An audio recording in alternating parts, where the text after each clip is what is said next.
Welcome to the Close the Chapter podcast. I am Kristen Boyce, a licensed marriage and family therapist with a private practice, Pathways to Healing Counseling.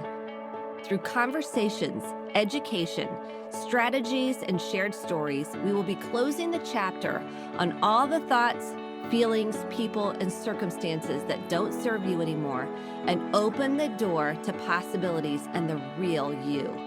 You won't want to miss an episode, so be sure to subscribe. Welcome to this week's Close the Chapter podcast. I am so excited about this week's episode. I'm actually playing the Mental Health Monday with Noblesville Mayor Chris Jensen. We do it once a month. We started this in COVID to help people through COVID, essentially. And we kept it going. So this month, we are talking about effective communication. What makes someone a super communicator? And I think we're missing this so much right now in our world on how to have deeper conversations. And there are 4 questions that the University of Chicago has done over time an experiment with. And they're 4 amazing questions. And we talk about those questions and we talk about our answers to those questions. And I would encourage you to talk to other people and start asking these questions and see what happens. Do your own experiment with these. And we talk about how essential it is for our well-being to connect in a deep way with other people. And we talk about the research behind it. We talk about strategies and techniques on communication. You don't want to miss this episode. And to help you along with your healing journey, grab the free journal prompts at kristendboyce.com/free resources. It's also linked in the show notes. Pass this episode along to your family and friends and coworkers and start asking each other these 4 questions. Your partner, your best friends, and anybody you want to build a closer relationship with or get to know on a deeper level. It's kind of a cheat sheet for being a super communicator. I learned about a lot of this when I saw a blurb about the Super Communicator book, and that is available now. I didn't write that, of course. I want to say it was Charles Duhigg that wrote it. And I recommend if you want more on communication, grab that book, Super Communicators, and start asking people curious, deep questions. Especially he talks about when grief happens and we don't know what to say, so we don't ask anything. The main thing people want to know is, how are you? What's this been like for you? What's the hardest part of this? So maybe we can ask deeper, more curious questions and become an even better communicator and really change our family system instead of shying away from questions, not interrogation, very different, curious questions, and see what happens. So without further ado, here is this week's Mental Health Monday that I hope you'll enjoy. Good morning, Mayor Jensen. The sun is shining, and that is always good for our mental health. It's absolutely wonderful for our mental health. I was actually just discussing the other day the importance of getting outside and breathing fresh air, which maybe we can touch on a little bit today as well. The importance of that. And it is a beautiful, especially this time of year, to have some sunshine, some warmth. I was complimenting Kristen on her pink because it is still February, a month of love. And I actually wore red to church yesterday because I said it was still February. But today is another edition of Mental Health Monday where we're going to talk all things mental health, and we're going to talk all things communication today, which I'm really excited about. This is something I think we have gone through many iterations of, even over the past couple of years. COVID changed our communication styles and how we all get along. Just the fact that we're here staring at a computer screen, talking to the masses, Kristen talks about how different communication is. So we're going to dive into that in a few minutes. Some tips and tricks on your relationships and communicating and how they impact your mental health. But before we do any of that, we must first breathe. And so we're going to do a quick square breathing exercise, and then we'll dive into communication. But I'll let you lead us through that, Kristen. So let's just say if you need one strategy, you're feeling anxious, you're feeling you've got the blahs, you're feeling disconnected from yourself, from your body, this is how to come back online and come back to a grounded, centered place. Let's say you're highly activated, you're triggered by something, or you just kind of need a reset and recenter. This is the trick. I teach it to every single client. We square breathe. We inhale through our nose, hold for 4. Imagine making a square in your mind.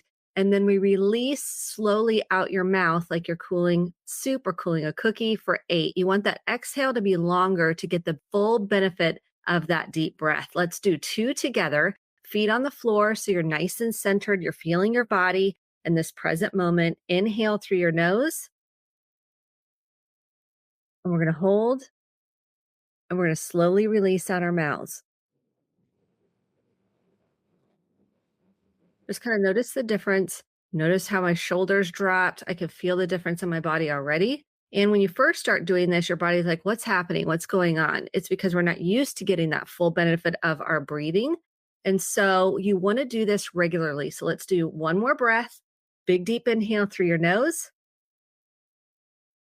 Hold and release out your mouth. Okay, this is how we self-regulate. This is an important skill that you're using every day, multiple times a day. If you're driving in the car and you're triggered, your kids said something or did something, or maybe you got an email or a text that kind of brought up emotions. We want to take a minute to pause, slow things down, and be in the present moment through the breath. Sounds so basic, but it is so easy. It's something I practice a lot on myself. You stole my line in the car. I do it all the time in the car with kids. I also do it. I live by my calendar. I'm sure you do too, Kristen. I know what appointments might be more triggering and what might not be. I know what's anticipated throughout the day.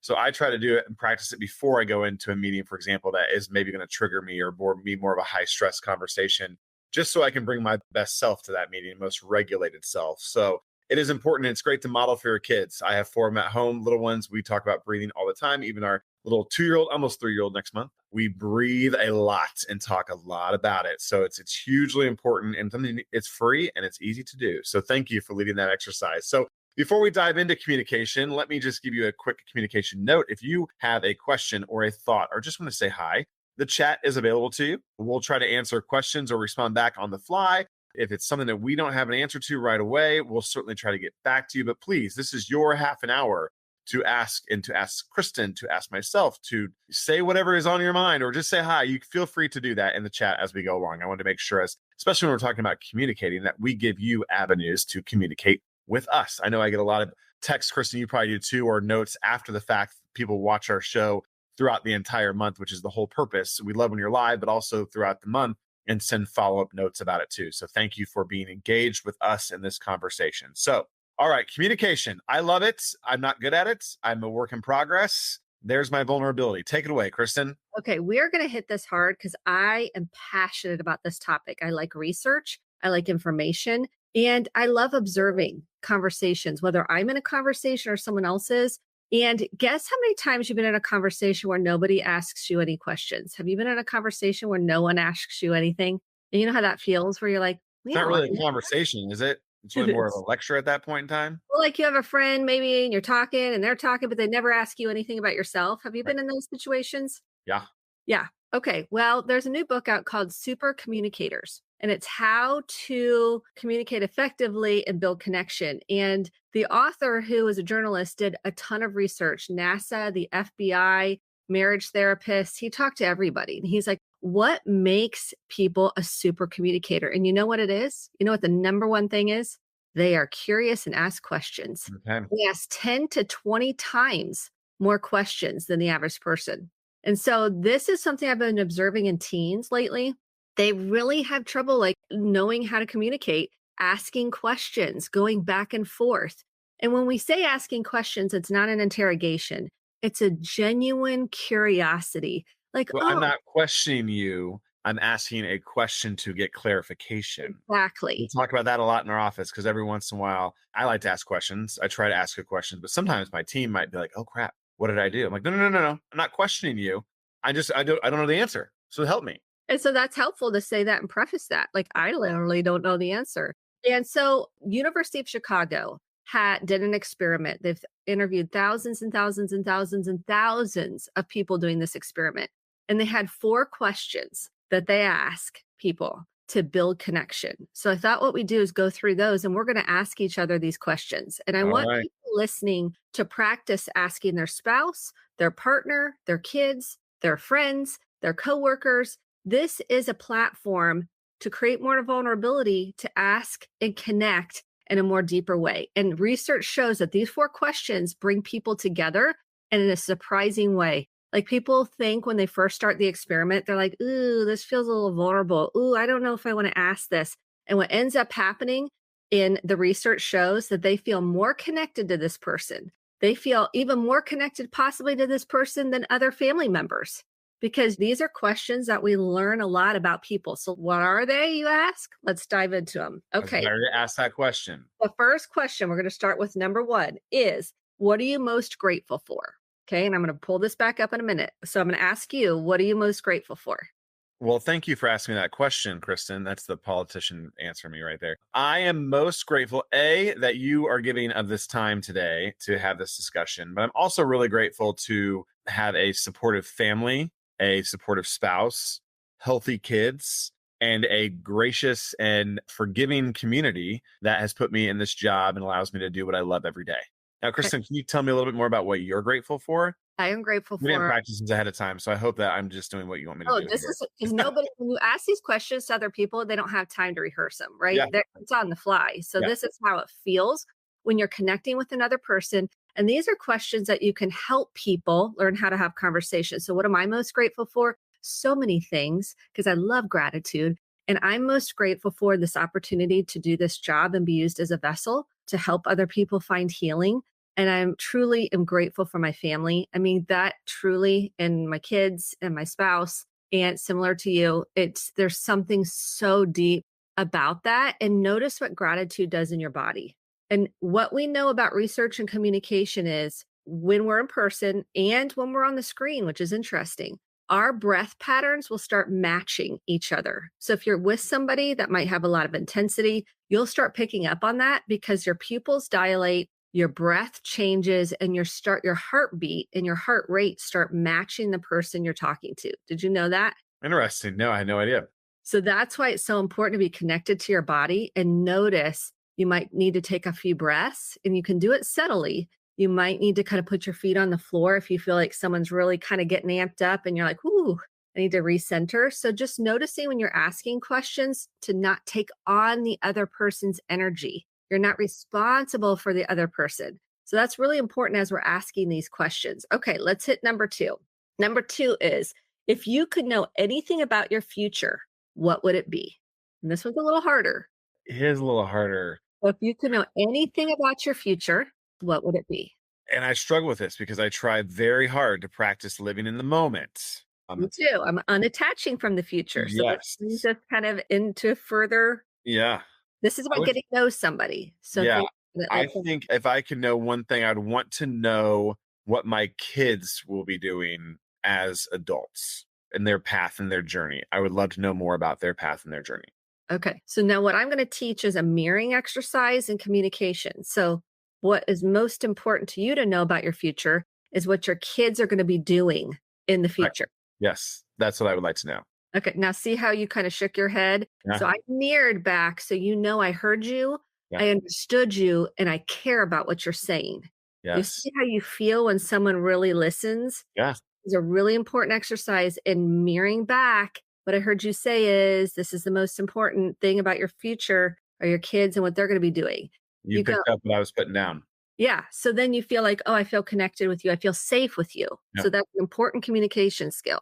So if I'm answering that question, Yeah. So, Kristen, what is one of the most important things you would like to know about your future?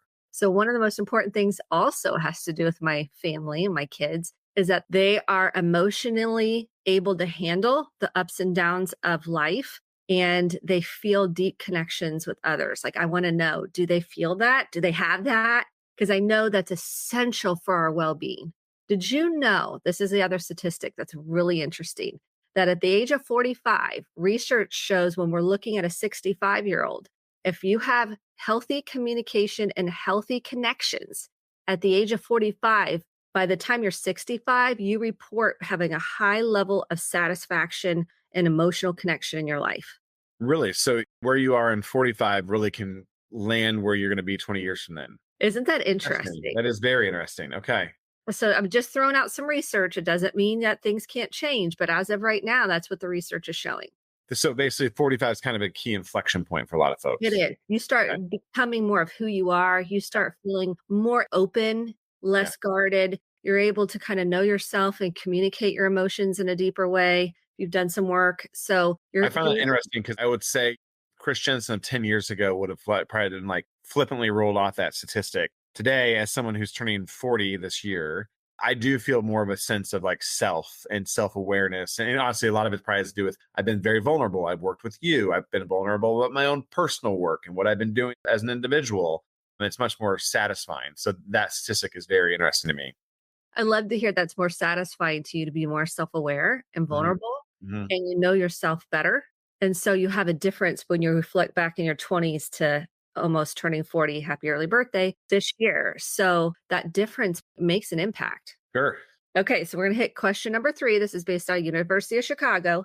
So question number 3 is, what is the most important thing for a close friend to know about you? I think the most important thing that a close friend should know about me is that I am available and that I want to be a useful resource and a helper in their life. And I will preface why I answer that question that way is I think sometimes, and granted, close friends are different than not close friends. That's an obvious statement. But I think sometimes in my job, and I bet it's similar in your job too, some people think they're a burden to me. Like I have enough on my plate with what I'm dealing with as being mayor of the community and yada, yada, yada, that, oh, I don't want to bother him with X, Y, or Z. That's offensive to me. I want to be bothered because I bother a lot of people with my stuff.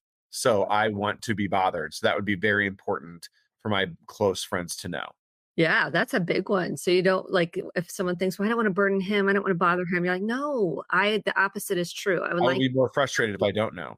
yes. Okay, that's good. So tell me more about what your close friends need to know about you. Vulnerability is my love language, and I love deep conversations. Okay. Sometimes that can be it could be a lot for people. Yeah. So vulnerability, I swim in it. I love it, even though it scares the heck out of me. And that's where I find the deepest connections in my life, the people that I can just be 100% transparent with. So it's Have you ever important. found yourself in a conversation where you're vulnerable and the other person just is like, oh, thanks for sharing. Oh yeah. And Oh you're yeah. like, yeah, I okay. feel like Yeah. I got slimed on. You're like, Like, no, you're supposed to tell me something bad about you. You're like, come or on. just mirror back what maybe what you Yeah. hear or offer empathy and go, oh yeah, I get that Yeah. totally. Then they walk away from you, you're like, oh, that's going on Facebook. No. Like, You it is. Yeah, yeah. people have that much interest in mine. Shouldn't have told them that. Yeah. Well, we have what's called a vulnerability hangover too, Yeah. where you might have felt like you overshared when you didn't really know if that person was really trustworthy. So it's important that you trust your intuition. The answers lie within you. These questions are important to ask your partner, your kids, your friends. Let's use some of these questions to facilitate deeper conversation than just the weather. And I think that's what we're missing right now. We're missing a skill set. We're missing the skills to ask inquisitive, genuine, caring questions so you can get to know someone and really see them. We all want to be understood. We all want to feel like we matter. If we don't ask anybody anything, they don't really, it's not a two-way street. Yep. I love that. So, number 4, based out of the University of Chicago, how you build connections effectively over research. The last question, when was the last time you cried in front of another person? So, if you want to screenshot this, here's your chance to screenshot the questions. Okay. And you can take notes. You can go back and listen to this episode too. That gave you some time. When was Yeah. the last time you cried in front of, that's key, in front of another person? Not by So yourself. yeah, it's funny you ask that. So I just had this discussion this morning with somebody in my office about how I'm not much of a crier, to be honest with you.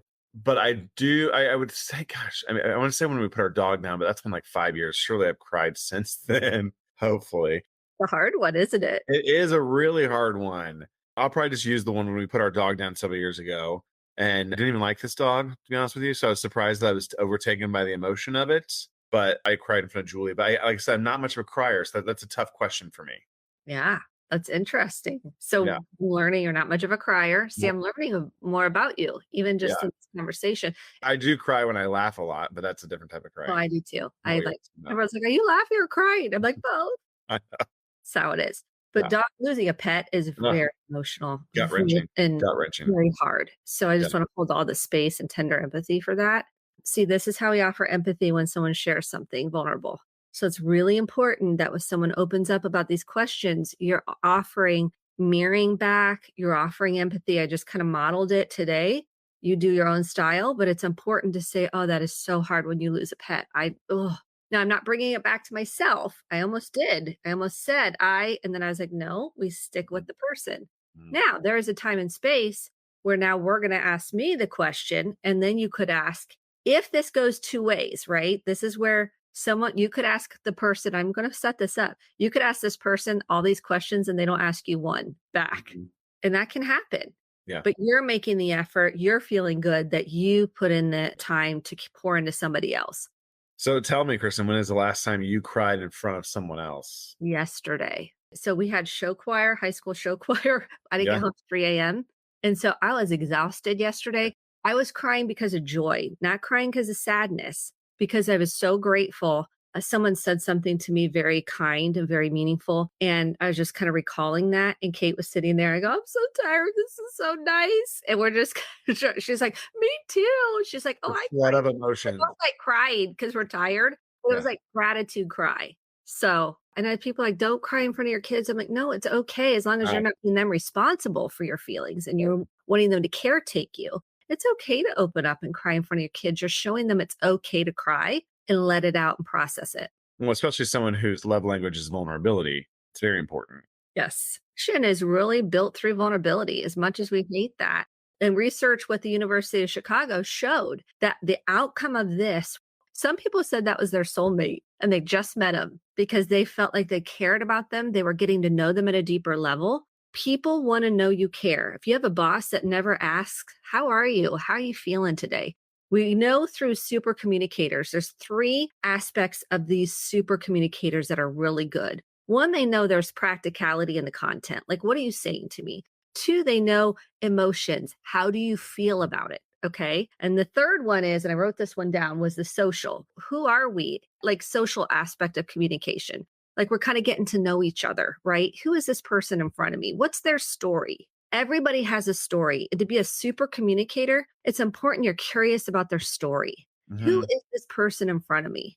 Well, one of the things that I've tried to pride myself on is not just asking questions and getting to know somebody, but trying to recall that later. And that's one thing I'm trying really hard. And I'm not always perfect at it, but if I can try to remember, like, well, last time I saw this person, they mentioned that their cat was sick and make it up, or their son was trying out for football or whatever it may be. And if I can try to, people I think are shocked that you recall some little piece of information they told you at one point in time. Yes. And what we know is communication, people are scared and feel uncomfortable and feel awkward because they're like, oh, I don't know. This person we worry about what the other person's going to think, feel, and how they're going to react. And that's all normal in the research. But what we found is if you can sit with that discomfort, you can breathe through that, you can stay with it. We know the outcome is actually the opposite. It surprises many people because they expected it not to go so great.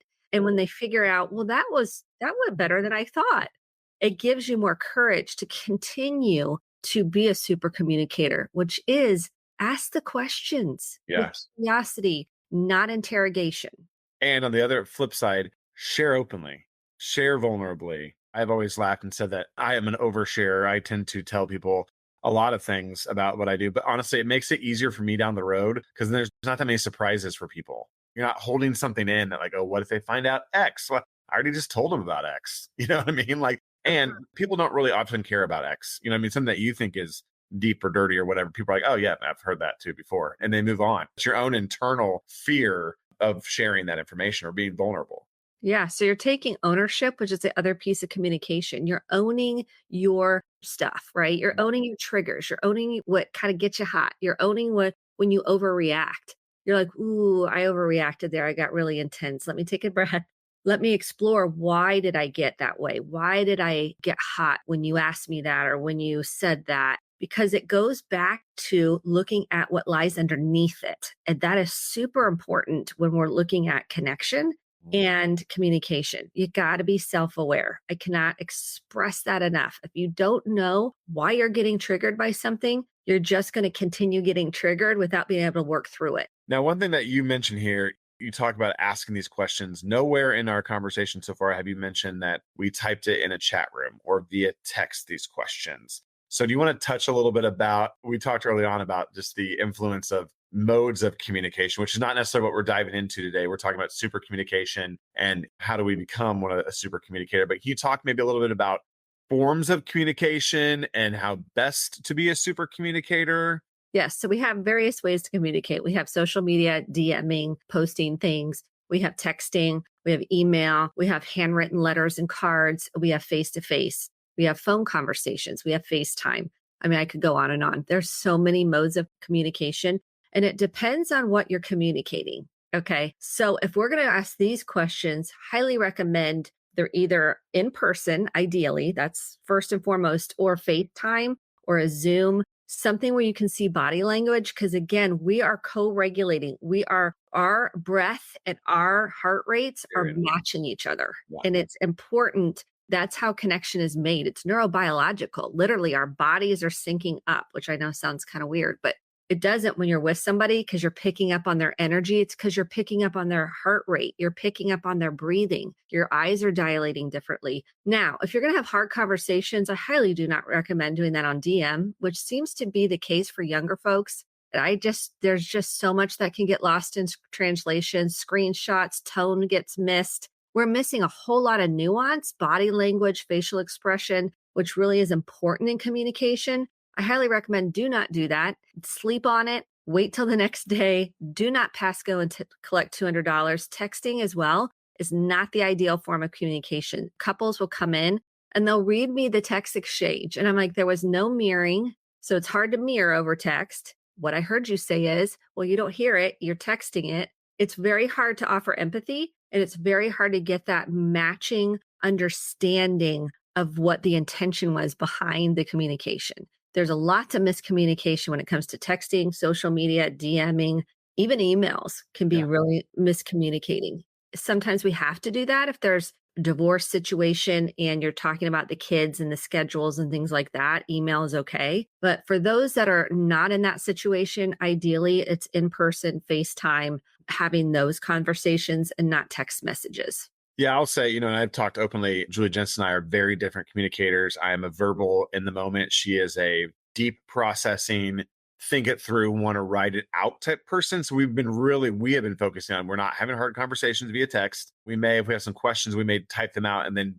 put a pin in it until, hey, this evening before we go to bed, we want to chat about X, Y, or Z. And sometimes I'll try to do that just to give her a little heads up so she can deep process before we get together. But it's a challenge. It really is a challenge, and everyone's different. Yes. And everyone has different communication styles. But we know through research, the most effective is face-to-face.